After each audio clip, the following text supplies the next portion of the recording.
Həyat insanın istədikləri ilə sınayar, arxasınca qaçdığı şeylərdən məhrum edər və ən çox qorxduqları ilə üzləşdirər. Bəzən bir şeyi nə qədər çox istəsək, o qədər də uzaq düşərik.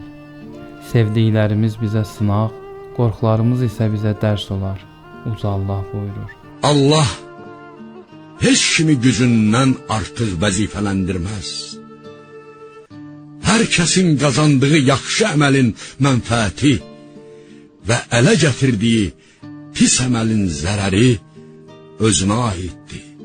Bu ayənin mahiyyəti insanı gücləndirməkdir. Arxası ilə qaçdığımız şeylər bizə aid deyilsə, heç vaxt bizə çatmaz. Qorxularımızdan qaçmaq yerinə onlarla üzləşərkən onları aşmalıyıq. Həyatın bizə öyrətdiyi dərs budur. Səbr etməyi, imtahanlara dözməyi və cəsarətli olmağı bacaran insan həqiqi mənada qalib gələr.